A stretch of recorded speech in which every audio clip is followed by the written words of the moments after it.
Hi, Life Group leaders. I am going to be giving today the preview for Lesson 7, Numbers 32, verses 20 through 32, found on page 60. And let me just mention to you that personally, I found the lesson to be very difficult from a grammar and text perspective.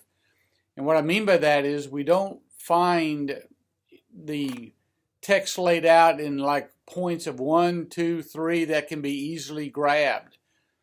Personally, that's always the easiest way for me to bring a lesson or teach a sermon, but that's why narratives can be challenging. However, as I got into the subject of our verses, it seems to me a very good text for discussion purposes. If I were teaching, I'm not going to be teaching this week, but if I were teaching, I think I would make this lesson kind of thematic, perhaps even topical, and then try to draw some implications and some applications from the passage. So what I'm going to give you are simply some ideas on how to teach it. When you read our lesson and then read the passage, it seems to me anyway that three themes appear. One is expectation, one is accountability, and then the other is consequence.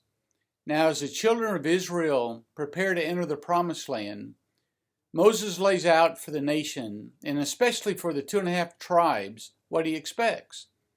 The Bible is clear on God's expectations for his people, and God is always faithful to his word, and the results that come with obedience, and the results that come with disobedience. Now, if I were teaching the lesson, I think I would begin with a question or maybe several questions. I would say that expectations can be tough and carry burdens, but I think I would ask this question: are expectations fair? And then I would follow up this question with this: what determines fair or unfair expectations? Then perhaps the third question: does God have expectations on his people? And what are some of those expectations? I think that's a great discussion you could have in your class. I would also try and keep the discussion going with something along these lines. Let's list some fair and perhaps some unfair expectations that God seems to ask from us. Here would be a good way to move into the practical arena of our students' lives and ask what expectations can be unrealistic for us. What makes expectations realistic or unrealistic? At this point, before I move on, I would share that all of us are challenged in life, whether it's marriage or kid raising or job, church, whatever. All of us are challenged with expectations that we place on ourselves and on others. So let's first of all be sure they're realistic and fair and can be achieved.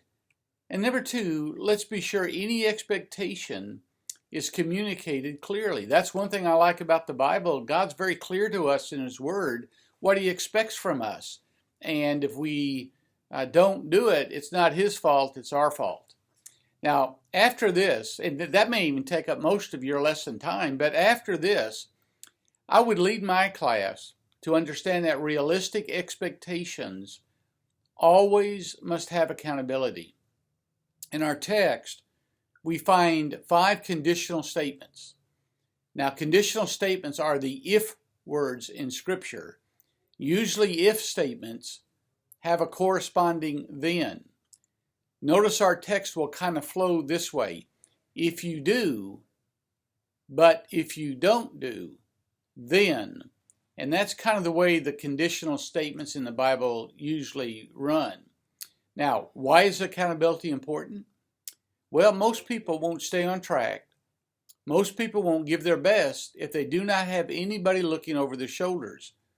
I really like going to watch UALR play basketball. And man, I watch Darrell Walker as he coaches.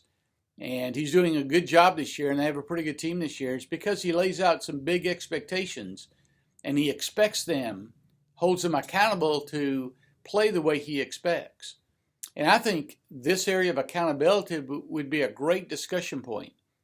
How has accountability worked in your life? How's it worked in your life as a parent? Or how does it work when you're coaching a team? Or how does it work when you're teaching?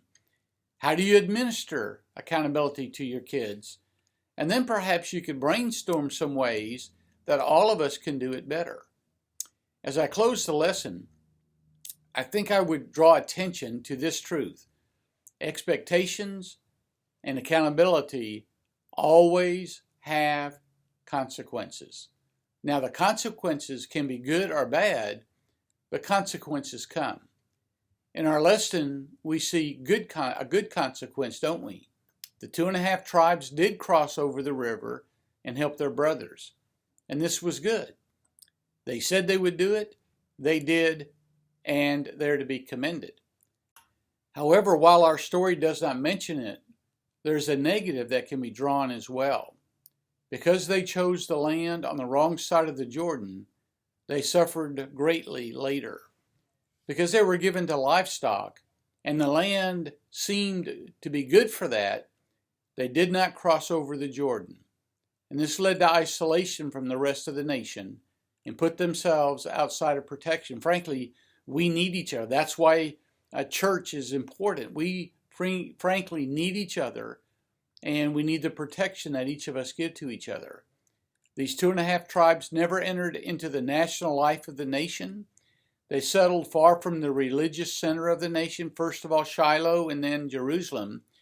Years later, when the nation was invaded because they were isolated, they were the first taken into captivity. While this may be an added item and not in the lesson proper, you can include it if you want to make a reference to what may seem right at the beginning might end up wrong. What we look at and what we may want may not always be the best in the long run. And I think this could lead to a good discussion as well. You might end the lesson this way. God's expectations to us are clear in the Bible. He holds us accountable to these expectations, and consequence always follow, good and bad. Now that's about what I got out of the lesson. It's not a long drawn out lesson as far as my giving this video to you. And I thought, well, there should be more here, more meat here.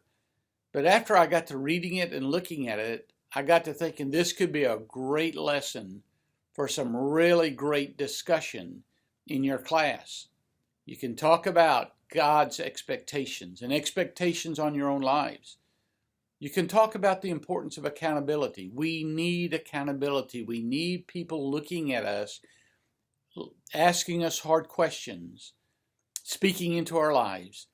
And then we all need to recognize that there's always consequences to every decision we make or direction we go.